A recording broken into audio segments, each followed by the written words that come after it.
Our speaker is Marco Balduzzi, PhD researcher in applied system security, which this certainly is. Going to be speaking on automated detection of HPP vulnerabilities in web applications. So without further ado, Marco. Yeah, thanks, Chris. You're welcome. So everybody, so if you are here, I think you are really into web. So some of the things I daily work is web. So today we're talking about parameter pollution is a new kind of web vulnerability that actually we discover affecting a lot of internet sites. That's why we did a study and we designed a tool to automatically detect this vulnerability. So this is what we will see today. So we'll start talking about what is HPP parameter pollution, so the different flavor of attacks, ranging from client-side to server-side attacks. And then we go into how to detect this flow in a real web application. I will then describe the experiment we run and the result we had from our evaluation. So just 2 words about myself, if many of you don't know me. So my name is Marco Balduzzi. I'm also known as with the nickname of Mbite. And I work in system security since a long time. And now I'm running a PhD in South France, where I moved 4 years ago. So there we have a research center where we work on different topics of system security. For example, I don't know, something like we have a team working on malware analysis, and our team that look up for new vulnerabilities. So we have I have some colleagues working, for example, on privacy of social networks, and of course web. Yeah, you can check out my homepage. There are a couple of information on different work we do, and we always welcome interested people in joining us for internship or even for PhD programs or for work. Yeah. Okay, so as most of you know, the web has really evolved in this last 10 and 5 and even 10 years. In the past, it was just barely a collection of simple and static pages. While now, web applications are fully customizable and they are pretty complex. So they often embed a multi-tier architecture and many complex systems now as a web interface. So this is the web, how it was before. So this is a screenshot of a Mosaic browser in, I think is maybe IRIX. This is the web now, okay? So do you see that, yeah, there was a big change in these last years, and the consequence of that is that web security has really increased of importance. So you can think at the top 10 project run by OWASP, or you can think that 60% of the attacks now, if we look at the SANS top cybersecurity risk, are actually targeting web application. Web applications are also targeted by bot master because often they try to hide the command and control server of botnets over a web site that has been compromised. If you look in that instead from the malware perspective, there are more and more malware that are targeting browser. So we have a lot of malware, for example, for Internet Explorer. And this malware, they basically work as a keylogger or network logger. So they can steal, for example, your credit card number when you type into the browser. So a lot of work has been done in detecting different type of web vulnerability. In particular, if we look at the web injection vulnerability, such as SQL injection, cross-site script, and command injection, there are different tools that have been proposed by the research community and even by companies. So we have tools, for example, that work in a white box approach. So actually, they analyze the code using static analysis techniques. There are instead other tools that use a black box technique, where they actually fuzz the application with some special input and then check whatever the application sanitize the input or not. So as you can see here, a lot of work has been done on detecting this classic injection vulnerability. The problem is that recently, pretty much in 2009, in OWASP Poland, two Italian guys, colleague of mine, Stefano Di Paolo and Luca Carrettoni, they came out with a new class of injection vulnerability that is that they call it HPP parameter pollution, and this is still is pretty much unknown to many of us, especially if you don't work in web. And so this is why we are here to talk about parameter pollution, because we would like to show that actually a lot of internet sites they are affected by this new class of web vulnerability. So basically, in 2 words, the attack consists of injecting query string delimiter, that is usually the AND, or the encoded version of AND, in existing HTTP parameter that are passed to the application using GET and POST. And the problem arises when the application does not correctly sanitize its input. So in this case, HPP can be used to launch different kind of attacks, ranging from client-side attack to server-side one, or even it's even possible sometimes to bypass standard web application firewall. So I will go in detail of this problem in my talk. So, what are our research objectives of this work? So the objective are actually 2. The first one was to create a system to actually assess web application in order to find out how many possible and real web applications are vulnerable to this problem. So we want to answer to these 4 types of questions. The first one is like, is the problem being exaggerated by the media? Is this problem known by web developer? Does this problem occur more in smaller sites or rather in larger and important sites? So finally, what is the significance of this problem? Okay, so this is about the introduction of the talk. And now we are going to dig into HPP parameter pollution. So I'm going to tell you what it is. We will see a couple of examples of the problem. And just feel free to ask questions if you don't understand how does it work. I'm here actually to explain you what is HPP parameter pollution, so feel free to ask. So we start with talking about HTTP parameter handling. So that is, when you interact with a web application, actually you provide information to the application, okay, using standard parameter that are in a GET, in a POST, or in a cookie, okay? And actually, HTTP allow the same parameter to be provided twice. This is, for example, a common use for form checkbox.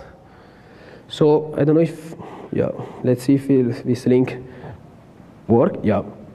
You see here you have a form. You can say, I have a bike, okay? You submit. And actually what you submit a parameter called vehicle, and the value is bike, okay? What you can do, you can select both of them, okay? So in this case, you submit the same parameter, vehicle, 2 times, okay?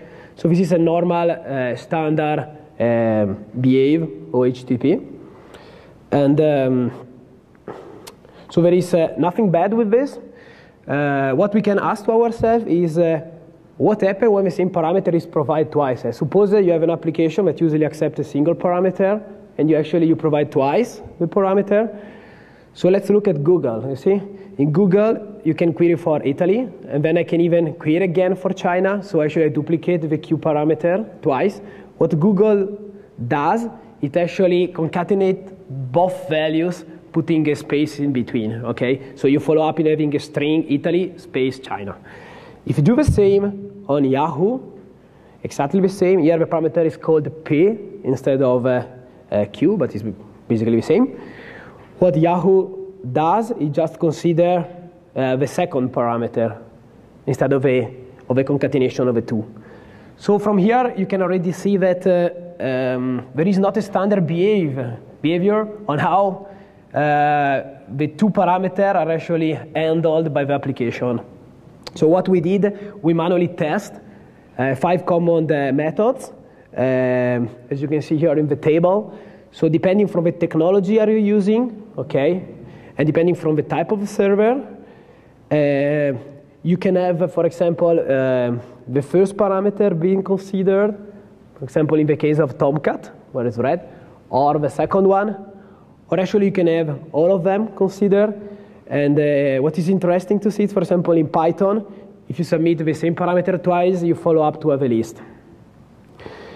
Okay, so this is this behave, as I'm saying, depends from the technology you are using and from the different method you are using server side to retrieve the parameter sent by the client. So there is nothing bad with this. So the big if is if the developer is aware of this behavior, okay? And so this is the problem. The problem is that web developers were not aware of the fact that actually a client can submit the same parameter twice, or can be able to inject a second parameter and follow up in having in an unexpected situation. And this is usually what the security guys look for.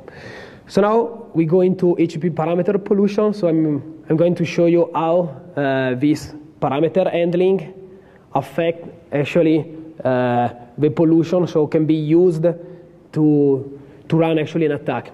So the first things we will see is the client-side attack. So in the client-side attack, you have a site that is vulnerable to the parameter pollution. So the bad guy realized that this site can be used to perform attacks. So what it does, it creates a trigger URL.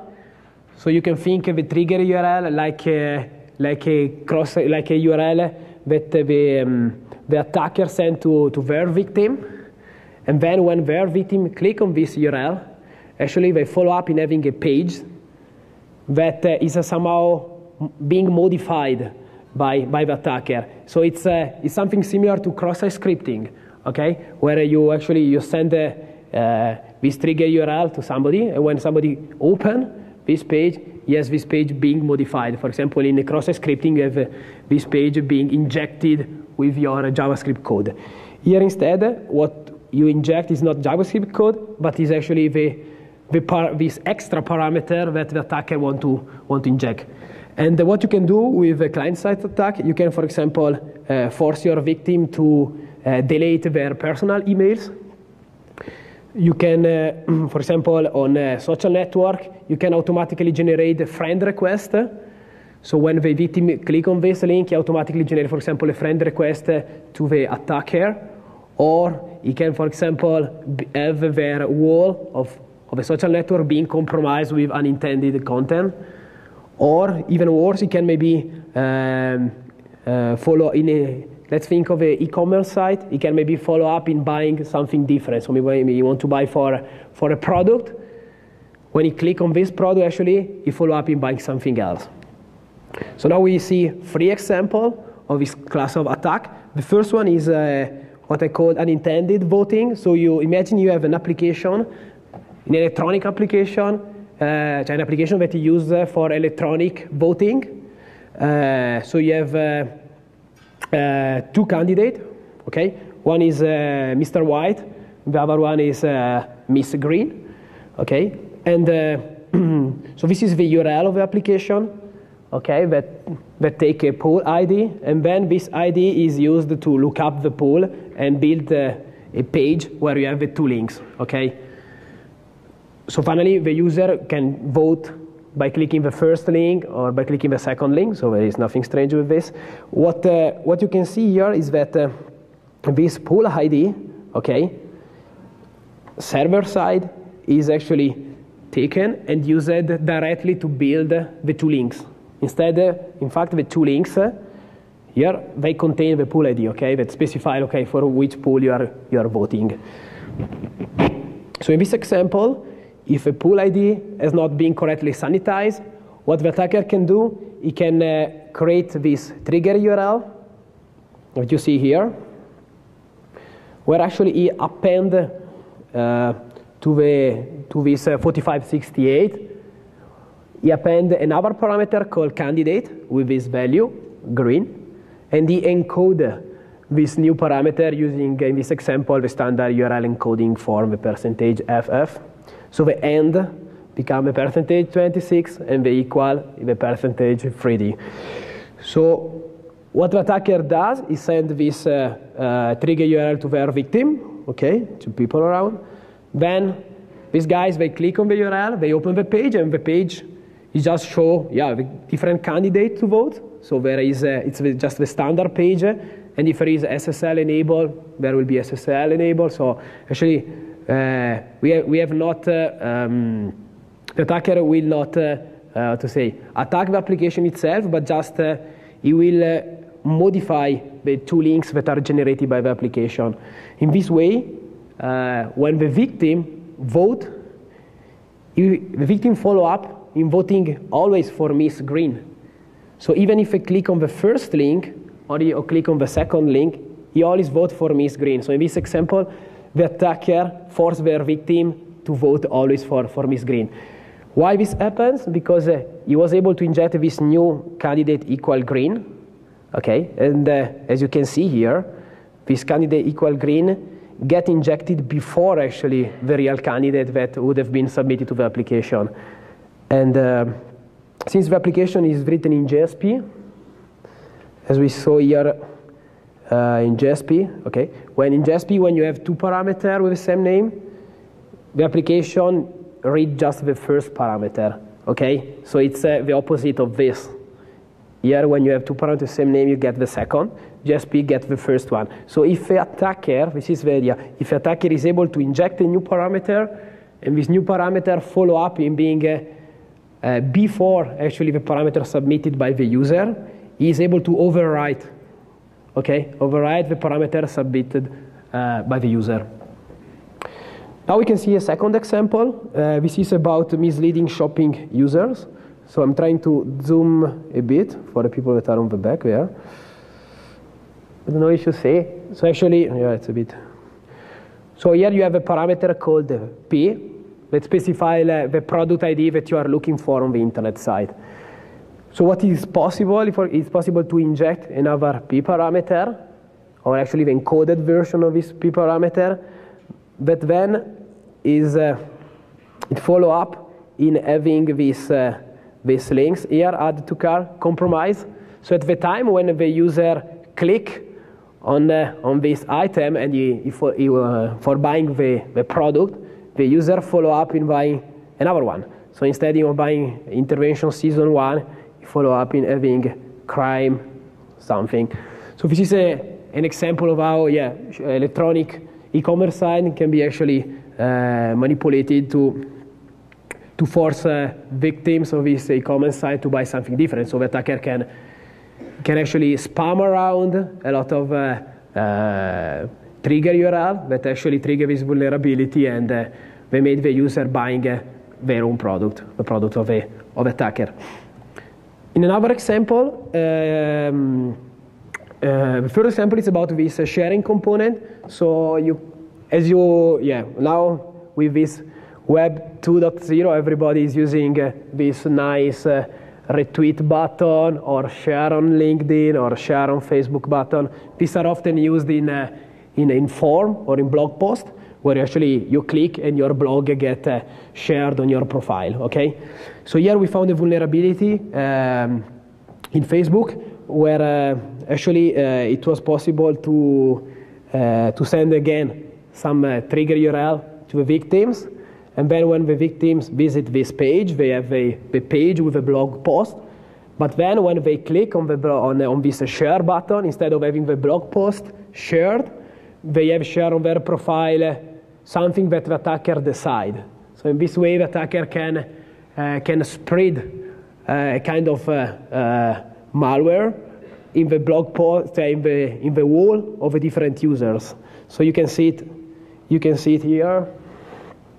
If let me see. So here you have, for example, this. Quality is not great. So you can see here you have this blog post that is about this unknowns. It's about a blog post for selling this motorcycle. Okay, this Honda motorcycle. Here, what an attacker was able to do was to inject actually the URL in this example. It's this URL isaclab.org is the URL of our research lab. But suppose he can inject the URL of a drive-by download site. And then what's happened is that when the user then click on the face button to share this announce of this Honda motor PC, Honda scooter, actually what he follow up in having instead another internet site being shared on his profile. So in this way, the attacker can easily spread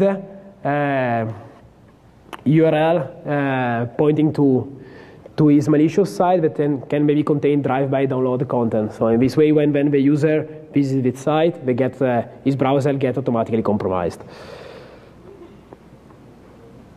Okay, this is about client-side attack. So in the client-side attack, we saw that the attacker forced their victim to do something unintended, and that is useful for the attacker. So the attacker can be able to make the victim buy something different, or to modifying their Facebook wall post with malicious content. What is possible to do is also a server-side attack.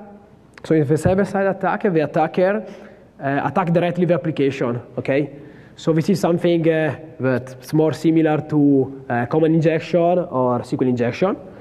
So you can do actually different type of attacks depending of the application you are dealing with. So let's look at this. This is a payment system example of two friends of mine.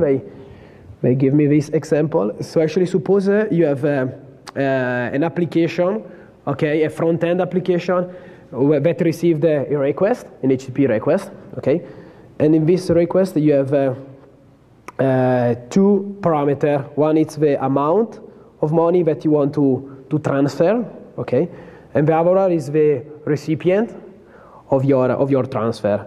So what the front end does, it actually built a query for a backend server, okay, actually it's a post. So the application, the front end makes a post to the backend specifying that you want a transfer of this amount of money to this guy.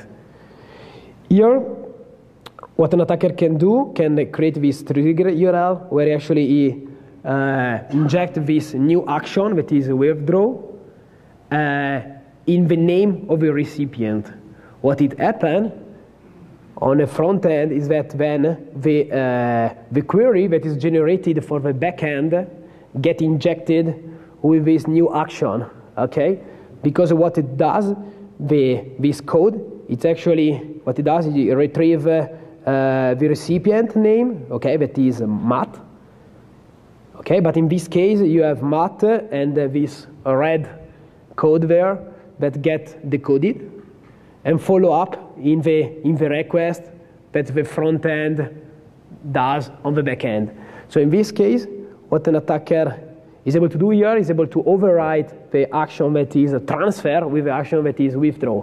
So possibly he can be able to retrieve money instead of transfer this money to somewhere else. What we can do, you can even do hijacking of the database. So suppose you have again a backend, a web application actually. Here it is, okay. So suppose you have again a front end that take a parameter called department, okay, that is equal to engineer, okay.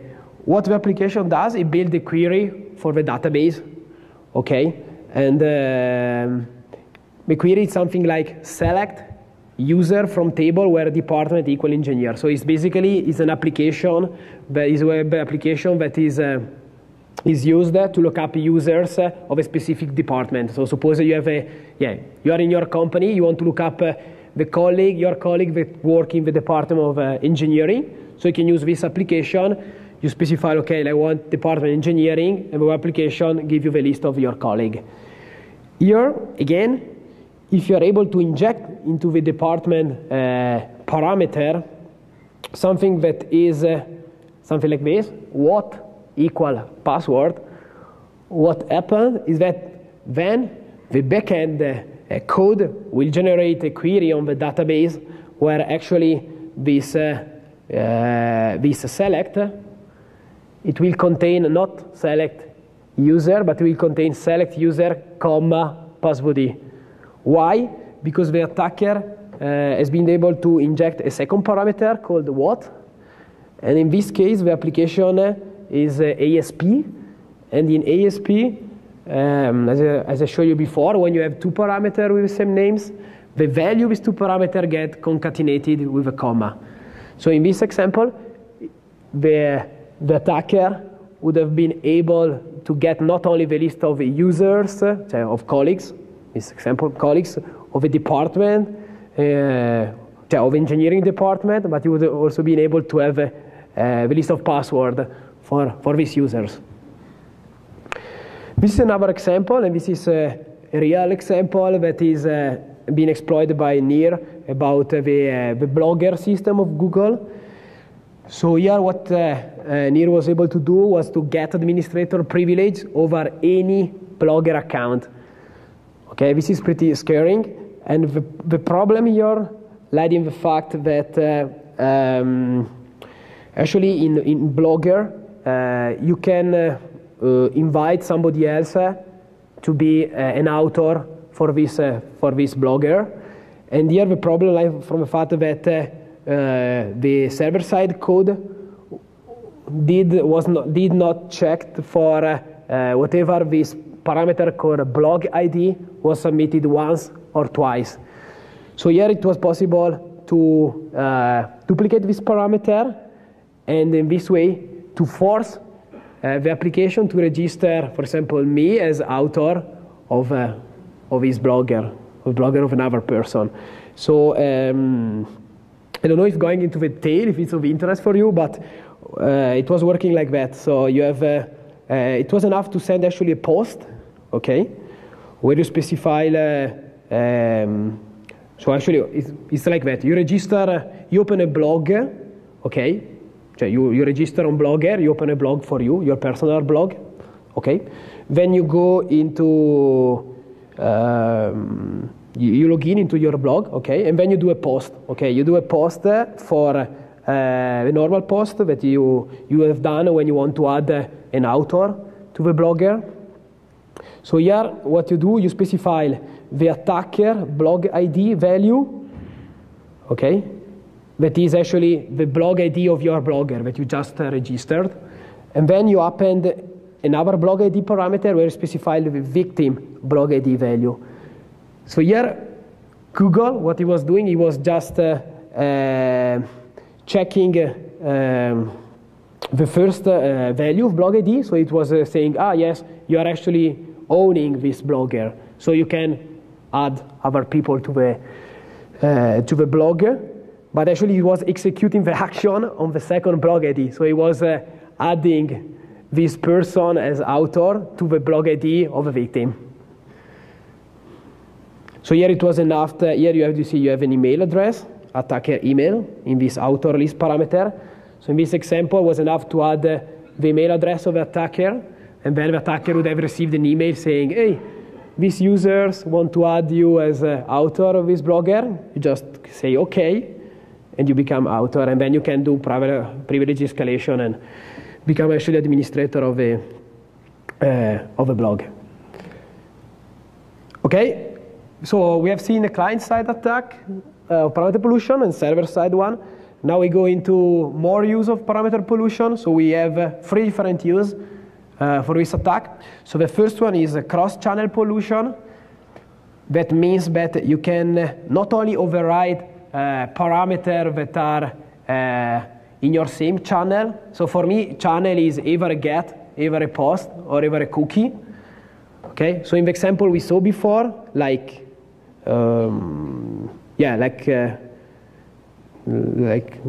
something simple, like this one, you actually inject the parameter in a get. Okay, the first one is a get, and then you have your parameter injected in a get below. What you can do, you can inject in a get and have a parameter override a value in the post. Or even worse, you can inject parameter in a get and override a value in a cookie. If you check out the white paper, there are some examples of how it works, this technique, and it's pretty interesting. The second use in then is to bypass cross-site request forgery tokens. So I don't know if you're aware of that, but a standard mechanism to protect web application against cross-site request forgery attacks is to use this random token, and that are actually generated by the application. Every time application generates a new token that is then sent to the client, and then the client send back the token to the application to just to prove that he actually is not running a cross-site request forgery attack. Here in this example, again, this example show that it's actually possible to bypass this mechanism using parameter pollution. And this is an example taken from the Yahoo attack, where it was possible to generate a trigger URL that when you actually click on this URL, you have your Yahoo web application, okay, your Yahoo webmail open up. You log into your webmail. Okay, so you log in and you can see, okay, how many new email you have and so on. So when you click on inbox to see your new email, you get automatically all your email deleted and your trash can being cleaned. Okay, and in this example, Yahoo was actually using cross-site request forgery token. So this shows that it's actually possible to overwrite this token. And if you want, I can go in detail and show you, like, for example, how it works. So here you have a token that is called, you see random token? Yeah, it's this one, .rand. Okay, so do you see Yahoo actually is generating this token to prevent cross-site request forgery attack. And here, since you are actually injecting this new command, that you see, it's called, actually there are two commands. One is empty trash, okay, and the other one is delete on the right. And what's interesting to see here is that the first command on the right, it's encoded using a standard URL encoding, because the first things you want to do is actually to delete the inbox of your victim, okay, and then the second action you want to do is to clean, to empty the trash. So the command fmgt.empty trash, as you see here, is encoding using the double URL encoding, that is %2526. This to show that in parameter pollution, if you use often if you use a single URL encoding, you're actually eating the first layer of a web application. Instead, if you use a double URL encoding, you can actually force a command to be executed after the first one. It's a kind of way when you want to run multiple attacks at the same time. It's a way to give a precedence to how this attack are carried out. So I know it's not easy to see this point. So the last one, it's what many people get interested of, and now we have a lot of web application firewall providers that are actually fixing this problem, is the fact that by exploiting the fact that ASP concatenate two parameters with the same value, it's possible to split a payload, okay, for a web application attack, for example, a SQL injection payload, okay, or a cross-site scripting payload, whatever you want, you can split this payload by multiplying by using the same by providing the same parameter multiple times. So here you see a parameter called ID that contains a SQL injection. Okay, this SQL injection most likely will be detected by your web application firewall. So now an attacker can repeat this ID multiple times, and then the consequence of this is that this payload will bypass the web application firewall, okay, because the parameters are being splitted. And then when the web application firewall has been passed, the full string will be concatenated again, and then you will take out the attack. There is also another, the second version, it's a bit more complex, but actually does the same. Good. So I hope you're not going to sleep. Conference is almost at the end, and we're all tired. So my talk is in the middle. So here you have I show you what is HPP parameter pollution, and I give you a bit an idea what kind of client-side attack you can do, what kind of server-side attack you can do. And now we go into the detection. So the question is there a way to detect this problem in an automated way? Yes, there is a way. There are actually different ways. So we designed a tool that does black box testing. So that means that we have an application on the right, and what we do, we test the application without knowing the source code of the application. So how we do it? We do it using an instrumented browser. So in this case, we have a Firefox. Okay, what we did, we modify Firefox and using some browser extension. Why we did so? Because at the beginning, I had wrote a Python code for crawling the website and for sending requests to the website and getting answer back of it. But then if you do like that, you have to cope with all the applications that use client-side code such as JavaScript, for example. So you need an interpreter for JavaScript.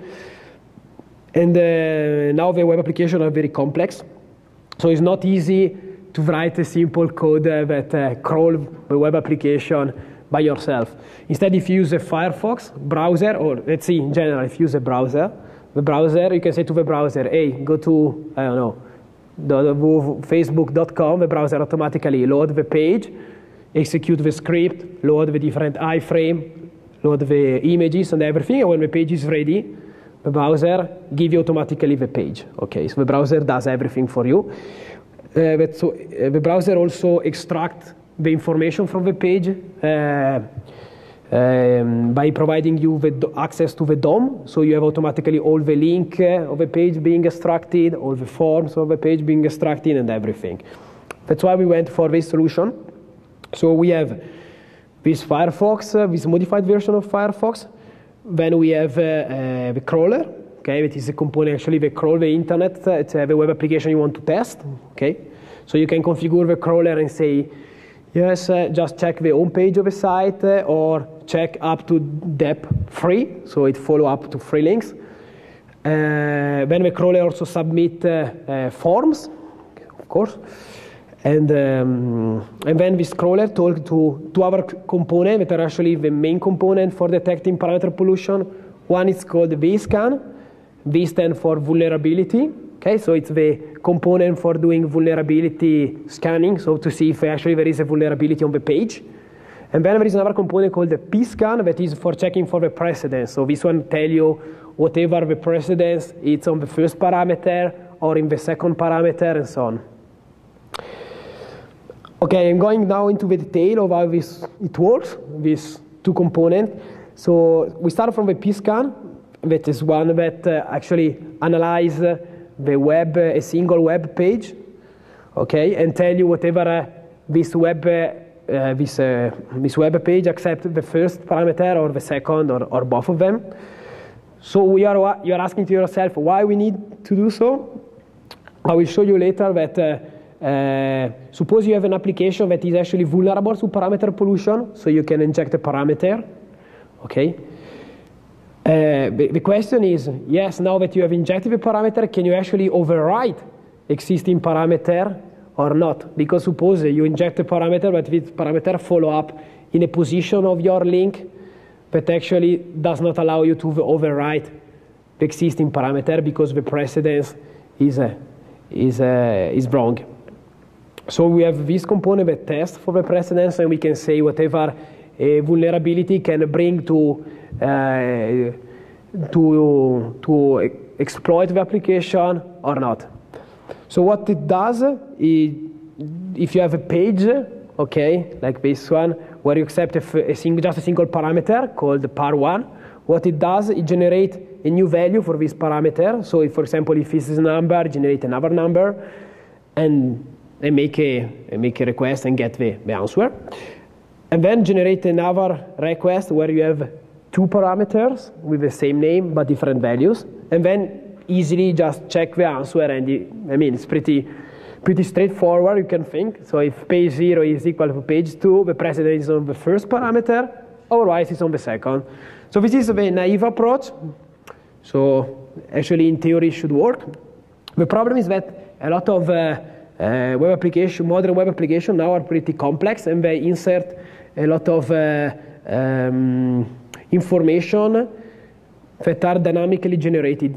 Just to make an example, suppose you go on a search engine and you search for Marco. Then you search again for Marco. The page you will get is not the same. So it seems the same, but for sure the page will contain something like, okay, today is, I don't know, now it's 5 p.m. And then if you do the request later, it will tell you, okay, today is 5 p.m. is 01.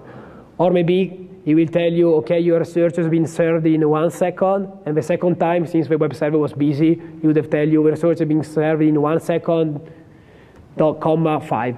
So the problem is that this naive technique does not work well because the applications are complex and they have a lot of dynamic content, such as, for example, advertisement. So even if you request the same page multiple times, if advertisement can change, this is random. So how can you compare the page? So what we did, we actually tried to remove all these dynamic components, like embedded content such as Flash, apples, applets, iframes, style sheet, and so on. And then we used some mathematics heuristic, I don't go into detail, to actually check how much the pages are similar, okay, basically. Then in the paper, you have more detail if you're interested to know how it works. So this is how about pscan and how we are able to see whether the precedence is on the first parameter or in the second. Then we have a second component that is that one for the vulnerability. So here what we do, we actually have a nonce, okay, that is a parameter foo with this value bar, that is called nonce because it's a parameter that is harmless. And the solution here is to test for HPP vulnerability. It's pretty easy. You just try for each parameter that the application accepts, either in a get or in a post, you try to inject this nonce. And then what you do, you check whatever in the page you get from the web application. You check whatever this parameter has been actually used to build links or forms. And so the basic, what somebody can do is to inject this parameter in all the this nonce in all the parameter accepted by the application. This works. But to be fast, what we did, we actually create 3 sets of parameters. So the first one are those ones that appear in the URL of the page and in the body, and these are pretty much the parameter that are used by the application under the same name. So it's like in this example. So yeah, like here you can see the pool ID value is actually read by the application and then used to build the link under the same name. This is not always the case. So sometimes the value of a parameter, yes, is used by the application, but then is then used in the generated page under a different name. So what we do, we also try to inject parameter in value in parameter that has a different name. Here again, I will skip the detail for this, otherwise it's getting a bit complex. But the idea is basically this one, to inject these nonce in the parameter accepted by the web application and check whatever you have it in the answer. So what we did, we implemented a tool, okay, that we call PAPAS, that is an acronym for Parameter Pollution Analysis System, and we use this tool actually is like this, as I will show you before. So we have Firefox, a modified version of Firefox for crawling the web application. Then we have a different component that talk with a browser using TCP sockets. This allow us to have multiple sessions of the browser in order to scan multiple applications at the same time. And okay, PAPAS of course is fully customizable. Sorry, so you can specify the depth you want in scanning, the number of performance injection, the timeout between pages, and so what we did, we used this tool to test internet site and to see how many of them are actually vulnerable. And now that the research is pretty much finished, we decided to release this tool as a free-to-use service that is reachable at this address. So maybe what I can do now is to show you a bit of the tool, how it works. And while this tool is actually scanning my web application, I can go on with the talk. So let's see if internet works. So this is the page of the tool. So yeah, if you go to submission, actually yes, you have you can submit your own site for being tested. Okay. So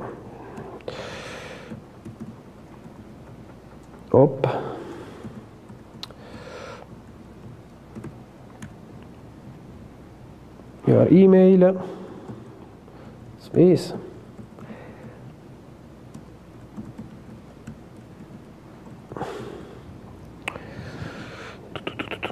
So here just specify one, that means that we only scan the home page of this site. So this service is available for everybody to use. So we received from 20 to 50 usually submission per week of web developer that they test their own site. And so it seems that is working pretty fine. So sleep time is 0, means, okay, we don't want any time between the page being tested. But somebody maybe may want to add some time out to not have their production system be tested too rapidly. We enable pscan, vscan. We enable the extensive mode, that is that one where it tests parameter under different names. And we don't want to have any regexp. This regexp is used if you want to exclude some pages from being tested. And if you have PAPAS running on your own machine, what you can do, you can test, for example, the authenticated section of a site. So suppose you have a site for online check-in, you can log in. You can say to the browser to record your username and your password, and then you can say to PAPAS, don't log out. Okay, so for example, exclude all the URL that contain logout.ggi. This way you test the authenticated area of a section of a site. So I think it's okay. Okay, so now we just submit the site for being tested.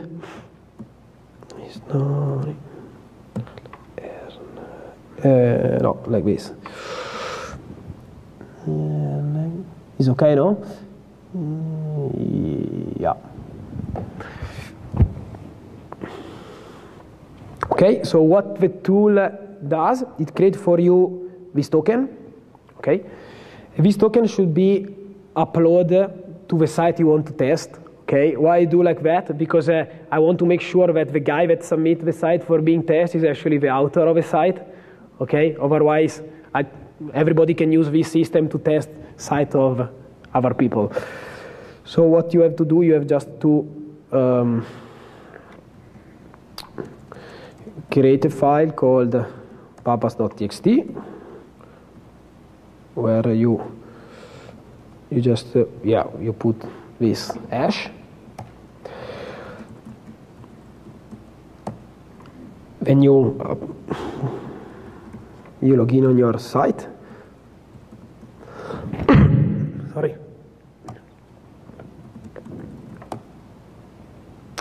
So now if I go to this address, before uploading the token, the tool tells me that the token is not there.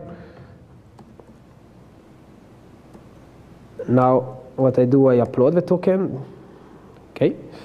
Then I check again.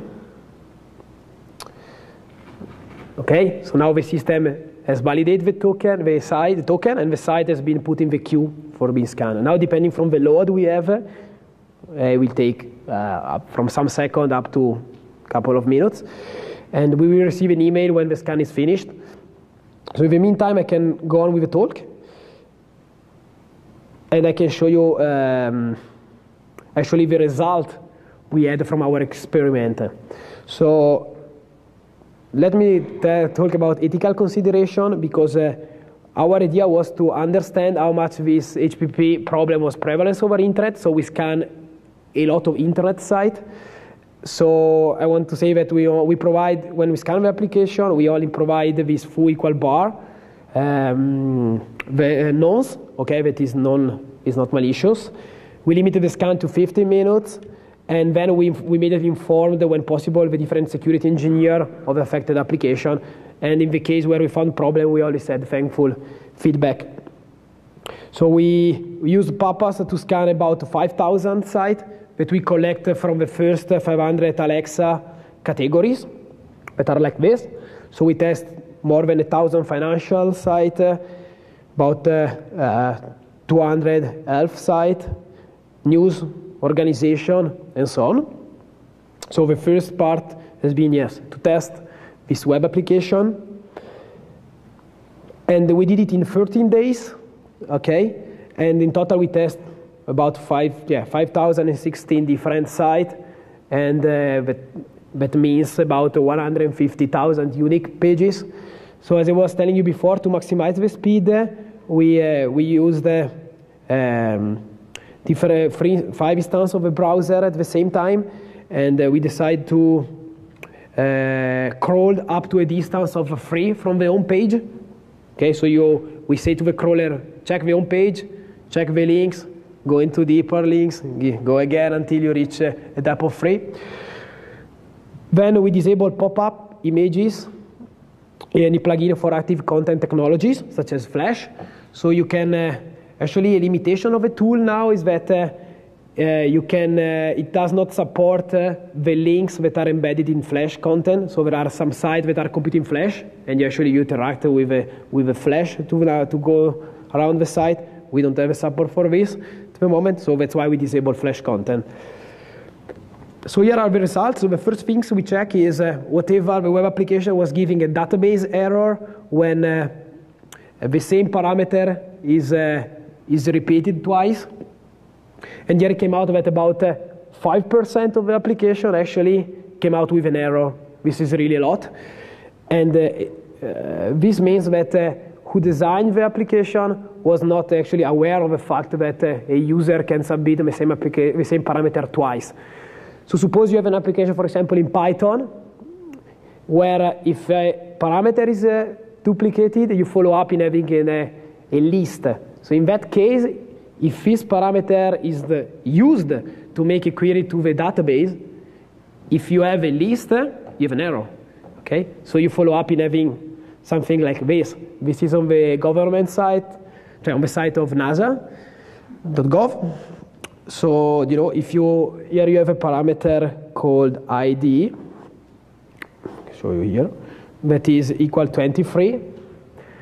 Actually, if you duplicate and you inject ID 24, probably you follow up in having a list and you have an error. Actually, this problem is not of NASA itself, but of this Code Fusion application that is used to render video. So this is the multimedia section of a site. Then about this, here we check how many applications have access are actually handling the parameter in inconsistent mode. That means that some pages of the application accept the first parameter, some pages accept the second parameter. So this is something maybe strange, because you can think, okay, if the application is designed in PHP, should always be accepting the first parameter.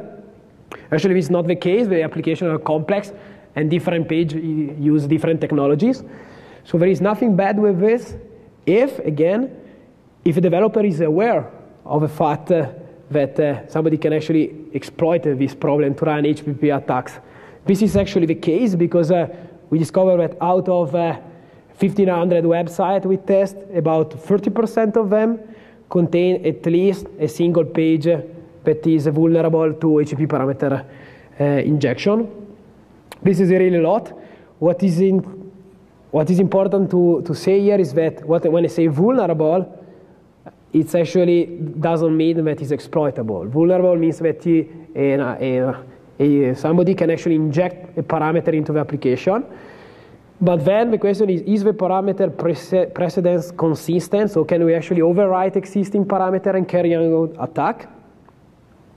So to answer this question, we can do it like that. So if injection is on the link, suppose you have an URL that is actually used to read an email, okay, where you have two parameters, the ID of the mail you want to read. Where is it? Yeah. Whoa. Yeah, you have a mail ID, 10, and action is read. Suppose you have an injection here, and the attacker is able to inject a new action that is delayed. So if this injection follow up in the middle of the link, so you can always overwrite a parameter. So you can decide to, if a precedence is on the first parameter, so you can actually, if you inject it here, you will override the action read. So you can actually delete mail. Instead, if a precedence is on the second parameter, you can write mail ID equal 20, so you can actually override the mail parameter. So when the injection is in the middle of the link, there is always overriding.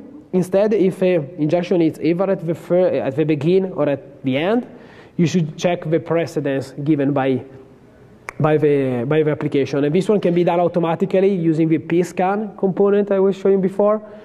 So this pscan scanner test for the precedence and can tell you whatever an application is just vulnerable or exploitable. And instead for forms, it's a bit more complex, because if injection is on the action field of form, you have an injection. Instead, if it's in the input value, here there can be an injection. There can be a two-step attack or a server-side attack, in a sense that browser automatically encode the value that are submitted in the field. So just to sum up, out of these 15,000 applications, we came up with 700 of them are actually exploitable. That is 30%. And in this graph, I cannot go to the next page. Ooh la la.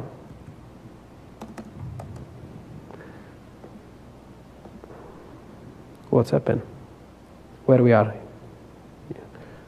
Okay, now I see. So do you see here? Here you have different bars. So you have a different category, no? So the first one is the financial side, then we have games, then you have government side, and so on. So in red, it tells you the percentage of sites that are exploitable, and in blue, how many are vulnerable. So as you can see, the value are pretty high. So in general, is a common problem. It's a big common problem to different sites. And what is interesting is sites that are more sensitive, or that should care more about security, such as a financial site, a government one, are actually equally or even more affected by the problem. That's why we found a problem in a lot of famous sites, such as PayPal, Google, Symantec, Microsoft, Facebook, Flick, Fox Video, VMware, and so on. So I personally notified the security officer of this site, and in most of the cases, yeah, they were thankful for the problem. So for Facebook, there was this share component I was telling you before. So the fact was Facebook was the API used by Facebook for sharing information over internet was not checking whatever the parameter submitted was once or twice. Then we had a lot of several shopping cart application where it was possible to change the price of an item, so possibly to buy a price to buy a product at a lower price. Then we had banks where there was vulnerability, and then Google as well. So this is, for example, the World Health Organization. You don't see it, but if this is on the home page, so if you can inject on the home page and you follow up to have all the links here on the left that have been injected. Then you have your secured home banking. So this is the US bank, where you can actually apply for this US bank secured Visa credit card. Here there was an injection, so if I send this URL to you, and then you click on it, you have this page. But then when you apply for having this credit card, actually you received another one. You received the young adult Visa, so the young version of a credit card. Then you have, this is PayPal. So the problem here in PayPal was in the authenticated area of the site, where it was possible to raise the limit of a credit card register on PayPal. And finally in Google. So it was possible to inject in the language field that is HL, where you specify the language of your, when you do search engine, you can actually inject there a parameter that then is used to compromise the answer when you actually look up. So what's next? What we're doing now is to run into white box approach. So the limit of black box testing is that it's cool because you can test applications that are not yours because you don't have the code, but it's very difficult to test for server-side attack because since you don't have the server-side code, you don't know what's going on there. So the best way now is to go for the white box solution. That means doing static code analysis. This is a complex task. There are different solutions and technology that claim doing it. So one, for example, is a Pixie. The other one is RIPS. That is both of these one are static code analyzer for PHP code. So the problem here are basically three. One, it's the parsing, an efficient way to parse code, okay, especially when you have, for example, multiple array. The second one is the object-oriented support. Okay, so none of existing technology has object-oriented support. And the other one is when you have a sanitization routine that have some are custom. So the developer wrote his own custom sanitization routine. So we're working on this. If you feel being interested in this field, just drop me an email and we can see what we can do. So to conclude, I will tell you about the prevention. So you are a web developer. Yes? You have a question? You want to do it now, before, after? Okay, so about the prevention. The first, prevention, it's pretty straightforward. Is actually doing input validation. So since this is a web injection vulnerability, the same way you protect your application against SQL injection, cross-scripting here is the same. You should check that you actually, in the value of the parameter that are submitted to application, you don't have a query string delimiter and any of the encoded version of this query string delimiter. The second prevention is to use safe methods, so to handle the parameter precedence. For example, in Python, instead of using the get value parameter that return you a list in case you have multiple parameters with the same name, you can use the get first. Using the get first, you always get a single parameter, even if somebody submit to you the two parameters with the same name. Second one is to use a channel validation. So to check that if the data should come from the get, they're actually arriving from a get and not from the post. And finally, to raise awareness. This is why we are here. So we want to make sure that web developer know that a client can provide the same parameter twice or even more. So this concludes basically my talk, and thanks for your attention, and I hope you don't get sleep completely. Go ahead with question, yes?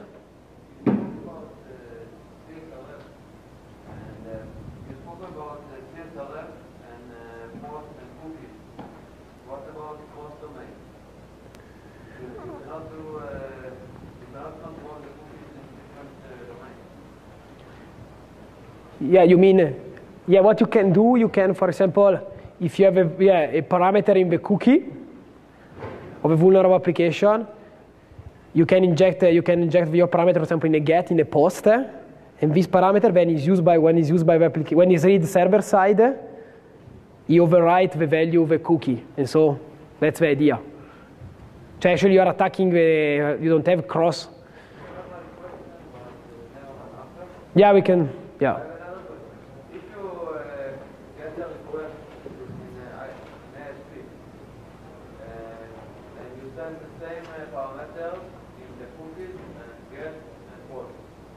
What's happened? Yeah, good question. I don't know.